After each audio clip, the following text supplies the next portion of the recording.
Welcome to the Moosehead Marine Museum. The heart of the museum is the steamship Katahdin, which has been a fixture on Moosehead Lake since 1914, when she was introduced to the lake along with 40-plus other boats transporting people and supplies up and down the lake to Mount Kineo from Greenville Junction. The vessel that I am in charge of was built in 1914 by the Bath Iron Works. It is one of 5 steam vessels, original steam vessels that plied the lake then with no rows. And the people living around the lake and the businesses, the resorts, were very much dependent on lake travel. The Katahdin was built by Bath Iron Works and assembled here in Greenville. The junction is where people would arrive by train and go up the lake for the better part of the summer to escape heat and pollution of the cities like Philadelphia, New York, and Boston. Keep in mind that there was very little, if any, air conditioning at that time, and they would come to enjoy the cool, refreshing, crisp, clean air and all that the lake region had to offer, like fantastic fishing, swimming in pristine waters, relaxing, canoeing, spectacular views of the western mountains of Maine, and endless hiking possibilities. Most would stay at the luxurious Mount Kineo Hotel that could seat up to 400 people at a time for gourmet dining, which included wild game from the local area, fresh fish, and vegetables grown on Farm Island was just a mile or 2 from the Kineo Hotel. Then, with the advent of the Great Depression, the vacationing/resort business dropped off dramatically, and the Kate became a workboat in the late 30s, hauling log booms to East Outlet to float logs down to Kennebec, where they would be transformed to paper, plywood, and other wood products. She was also repowered from steam to diesel in 1922. She remained a workboat until 1976, when it was determined that booming logs on the lake polluted the lake and was environmentally unfriendly, and in some cases unsightly, when logs drifted onto the 600-plus miles of shoreline around Moosehead Lake and the islands.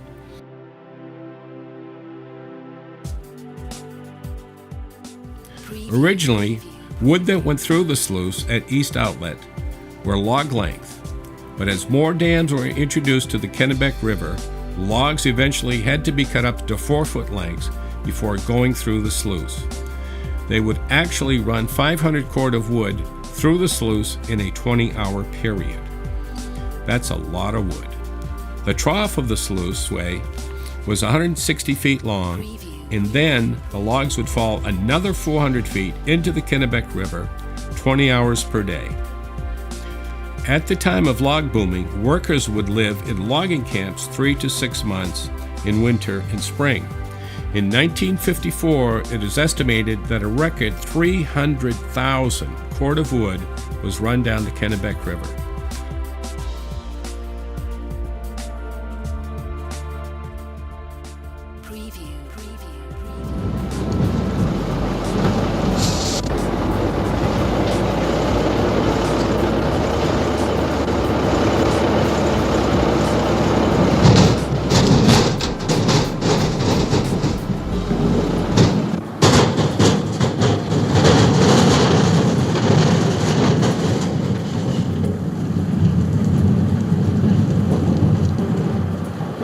Fortunately, a consortium of forward-thinking local citizens and business people had the vision and foresight to save the Kate and turn her into the tourist attraction that she is today, being the centerpiece of the Moosehead Marine Museum, a project which is ongoing, growing, and continually evolving.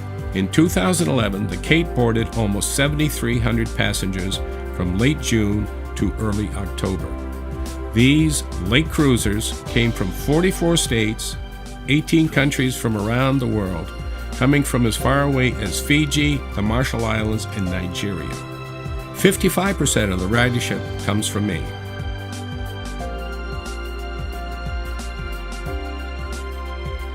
When booming stopped in 1976, workers became commuters. Now that they didn't live in logging camps, and huge logging trucks crowded the then narrow road.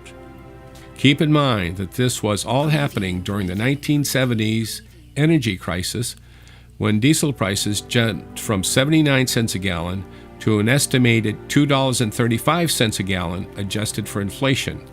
According to Great Northern paper officials, this raised the cost of delivering wood from the sluice to the mill from 15 cents per cord to $6 per cord overnight. In the year that booming stopped, it is estimated that 1,600 cord of wood was recovered from 600 miles of shoreline on the lake. Hardwood lake bottom harvesting is still going on in the lake today. The Katahdin used to boom 4,000 to 4,500 cord per trip. Captaining the boat took very special skills to control forward motion, especially in a nasty north wind condition. Putting the brakes on could also be a very nerve-wracking procedure.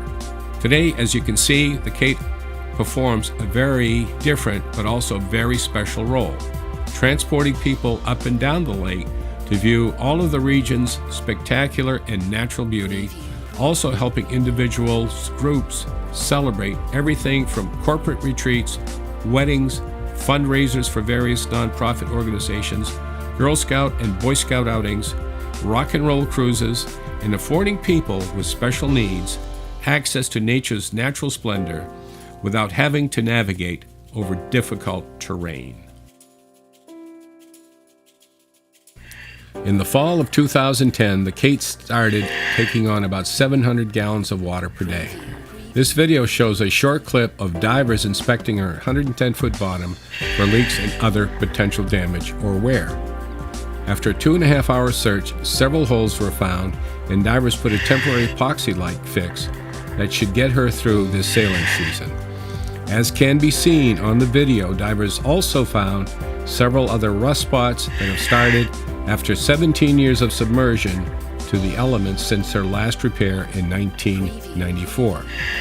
The bottom line is that the Katahdin needs her bottom overhauled and that the keel needs to be replaced, which will require a haul-out, a huge expense in and of itself, sandblasting to remove old paint and bottom crud, old keel removal and replacement, and new bottom paint and relaunch.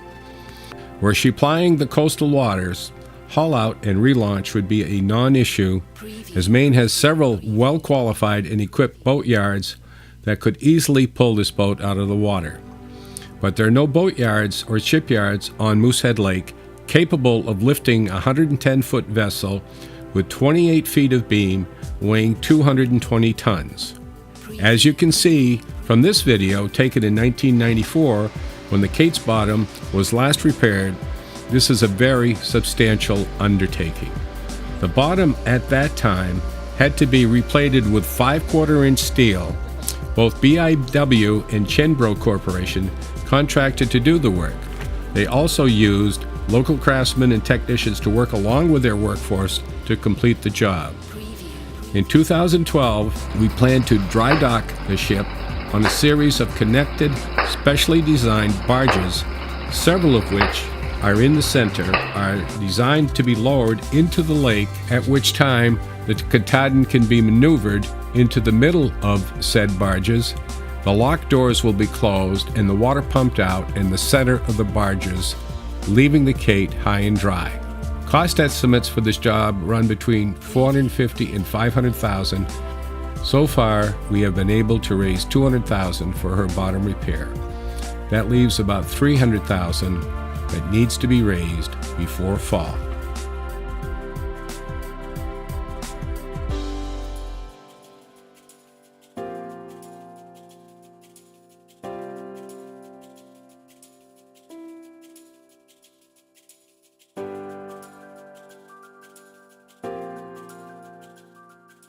Preview.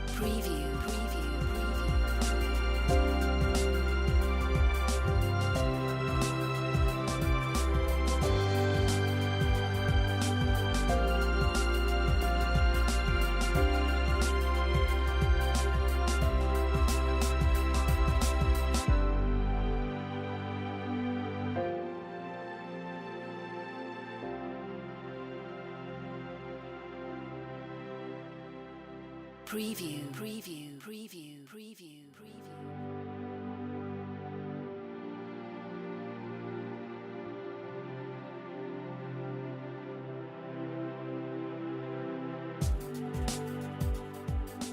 Preview, preview, preview.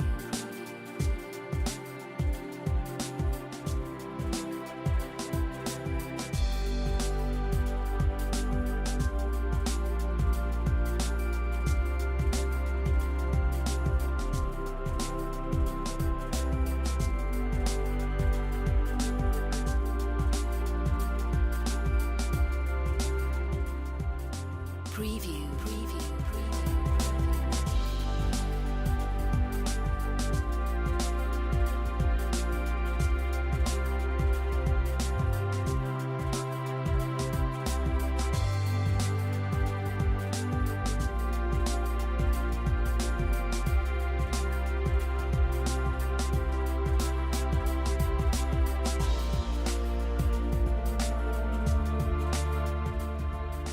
preview,